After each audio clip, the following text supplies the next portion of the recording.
Welcome back. You're watching NewsX. Samudar Pratap Singh. Our big focus this hour. Operation Syndur has delivered justice for the 26 innocent lives lost in Palgam. 9 terror camps across Pakistan and Pakistan-occupied Kashmir have been successfully destroyed by the Indian Armed Forces. India has now made it clear that terror and talks will not go together. Well, joining us at this point is Mariam Solaimankhil, member of Afghanistan's parliament in exile. Thank you for speaking with us today. Let me get started with, of course, your interpretation of Operation Syndur, how successful this was against terror camps emanating out of Pakistan.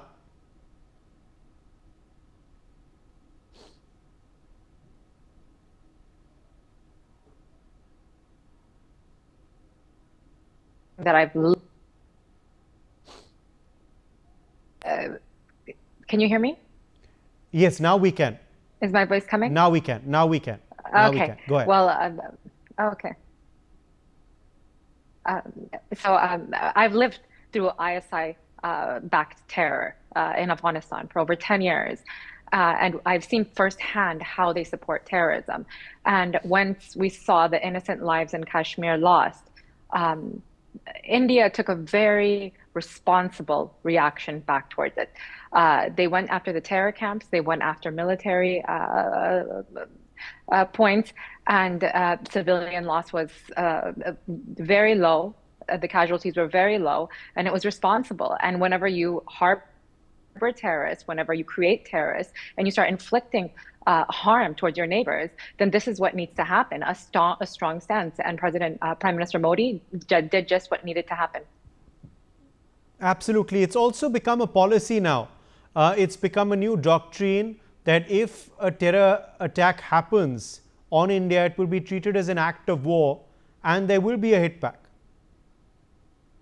Do you appreciate that sort of strong approach and position? I wish that this had happened earlier. Countless lives would have been saved. Instead, we're dealing with a country like Pakistan that is threatening nuclear annihilation to the entire world, throwing another temper tantrum as usual, and peddling lies that the world can see through now. Because interestingly, Mariam, of course, while this happened after the Palgam terror attack, the terror camps that we eliminated and the terrorists that were neutralized, these are terrorists and terror camps that had links to 9/11, that had links to 26/11, that had links to the London bombings, that had links to the Daniel Pearl, execution, that had links to other terror attacks in India previously as well, and perhaps also in Afghanistan.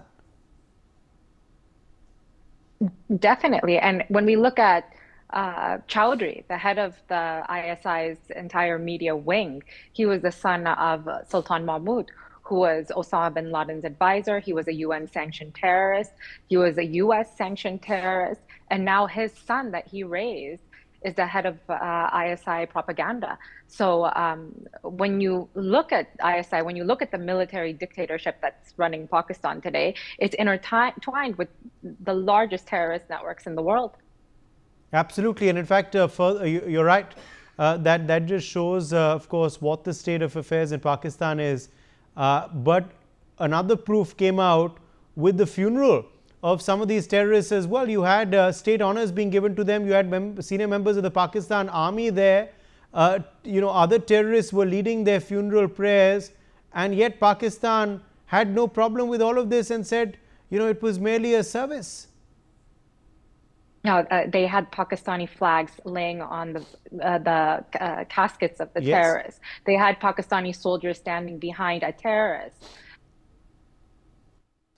praying for their lives, not for the people of Kashmir, not for the people of India, not for the people of Afghanistan, not for the innocent lives that have been lost all around the world, but for terrorists, extremists. So this is not the first time it's happened, and it won't be the last time it happens until the world decides that it's a danger that a country like Pakistan that has sheltered over 25 and created over 25 different terrorist organizations has nuclear weapons in their hand. What if a country that can't even sustain itself and keep its own population happy, what if those nuclear weapons fall into the hands of terrorists? That's what keeps me awake at night.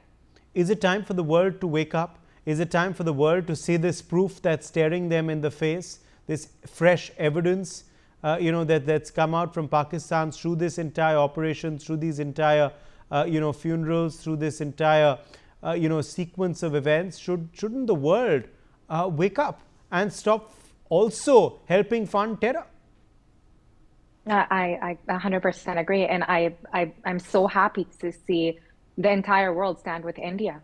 Right now, I think Pakistan is ostracized. Maybe China supports them, but when you look at the US, you look at the European countries, whenever you look at most of the Arab world, they're all standing with India. Afghanistan stands with India. The people of Afghanistan will look at them and have never forgotten all of the help that India has sent without politically being involved, has helped the actual people, not a political group. So I really think the world is seeing what Pakistan really is and what India is, other than the troll farms that Pakistan is trying to fool people with, but we can see through that now. The world is not naive anymore. But Pakistan continues to be in denial mode. Isn't it sad, Mariam, that they're not changing, that they're not seeing how this can harm their own country further? Their army and political establishment stuck up for terrorists. I mean, our fight was with the terror camps. Our army made it abundantly clear that we were not fighting the Pakistan military or the Pakistani people or political establishment. We were merely going after terrorists. And the fact that the Pakistan army stuck up for these terrorists, took revenge for the terrorists by trying to attack India, although unsuccessfully, might I add, what does that say? Well, my heart first goes out to the people of Pakistan, because the original victims of terrorism are the people of Pakistan. Pashtun land, Baluch land, Sindhi land is being robbed day and night to just support a few generals, to help support ISI. Just a few elite get support from this. And so when your own people are unsatisfied with you, and the only way that you can control them is through fear, by abducting them, kidnapping them, murdering them, oppressing them, harassing them, it says everything. Right now, Dr. Mariam Baluch is in prison, but Osama bin Laden was living in luxury right next to their military camp in Abbottabad, 4 miles away from it. So that says everything. To me personally, ISI is a terrorist organization. Do you believe that, at the end of the day, of course, Pakistan now, if it does not correct itself, which it's unlikely to, is staring at a breakup? It's likely that Baluchistan is going to become independent. It's likely that POK will be reintegrated with India. Pakistan-occupied Kashmir will be back as being part of India. Baluchistan is looking at being independent. Gilgit-Baltistan is looking at being independent. Pakistan is staring at a breakup, Mariam. It's been years coming, and the country is imploding from within. The outdated deep state policies that ISI had built 70 years ago are outdated, and the world is changing. There's no room for this type of terrorism to fester. And I feel bad for the entire region, but especially for the people who are living within those borders right now. And it's crumbling. And what I pray for every day is for peace, and for those people, the indigenous people of that land, to have their rights back and to be not robbed of anymore, and to live in peace, not afraid that their father or brother or their daughter will be kidnapped and imprisoned while terrorists roam free. All right. Appreciate you joining us, Mariam, with your perspective on that story. We were hearing, of course, from a member of the Afghan parliament in exile there, of course, telling us her perspective on this big story. Appreciate you joining us, Mariam Solaimankhil. For more such videos, subscribe to the NewsX YouTube channel, hit the bell icon.